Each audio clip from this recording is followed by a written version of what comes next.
I wanted to talk about the Rebuild program because it is very extensive and it seems very central.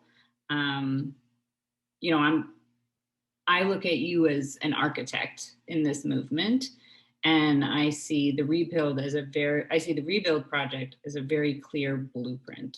So tell me how you came up with it.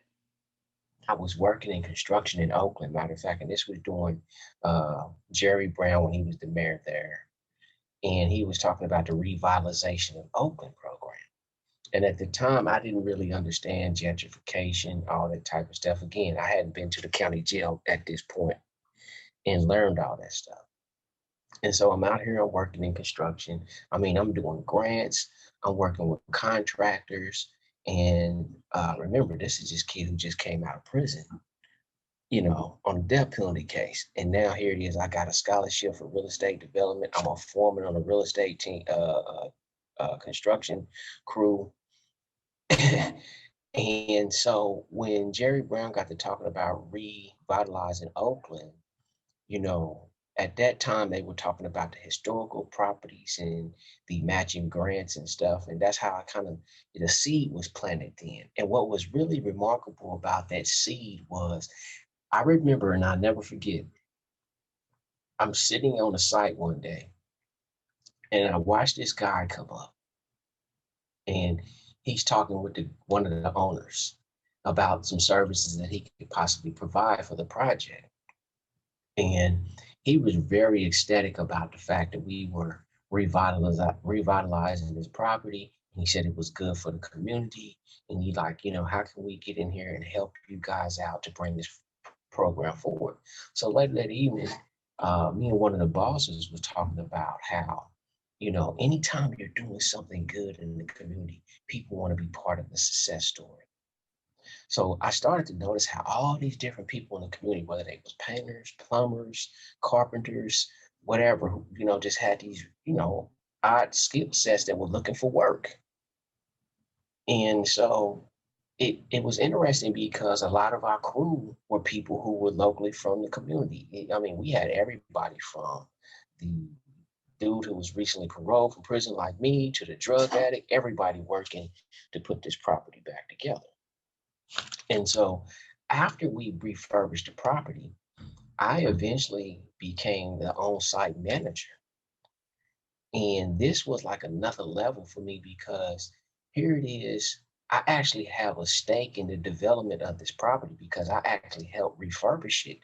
And so now I'm one-on-one with the tenants who coming into the building. I'm getting to know them on a personal level. I'm helping the old people bring their food up to the second story. And even more profoundly was, like in Oakland, the street sweeper comes by once a week, maybe twice. And so for 6 days out of the week, you got trash thrown all up and down the street. I'm in West Oakland, Telegraph, Sycamore, trash everywhere. And I literally used to find myself out there at 4:30 in the morning, sweeping the street and cleaning everything up. So years later, when I'm thinking about this organization, putting this organization together, I'm like, okay, I'm thinking about those memorable moments of how I was able to connect to the community and how I was able to take a certain level of pride in the community. And then when I started looking around and talking to a lot of the young brothers who were coming into prison with their backgrounds, their skill set, and seeing what they place value in, I noticed that that was missing. So I thought about how can I create a program that would allow for me to instill those values in the youth and give people that sense of community, bring that sense of community back. And then that's when it kind of hit me. I said, here it is. We have places like the east side of Oklahoma City that literally has 1,200 dilapidated properties within a 15-mile radius. And I'm thinking, like, what does that do to the community? What does that do in terms of the deterioration, or what could it possibly do in terms of revitalizing? So I'm thinking, like, okay, by now I know about gentrification. We know what happens usually when developers come in. They don't work with the people in the community necessarily.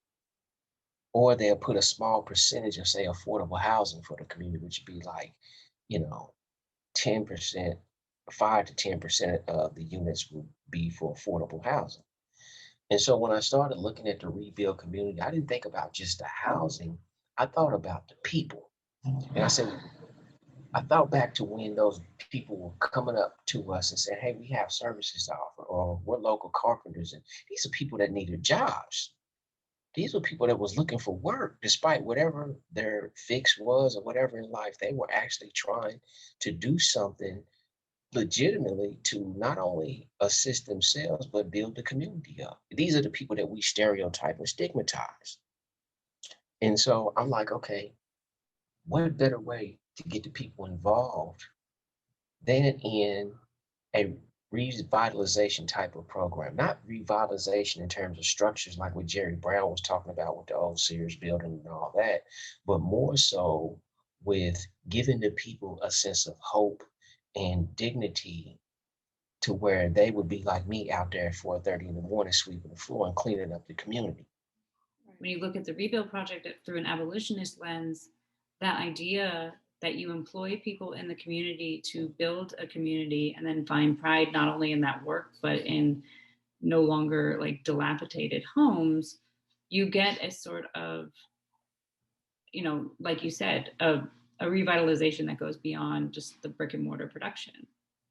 Yeah, absolutely. And I think that's what's central, because what I've looked at in my limited studies of like uh redevelopment, the problem has always been that they come in and they do the brick and mortar, but the people themselves are not receiving any type of habilitation or rehabilitation, or anything that's going to allow them to be able to meet the market demands.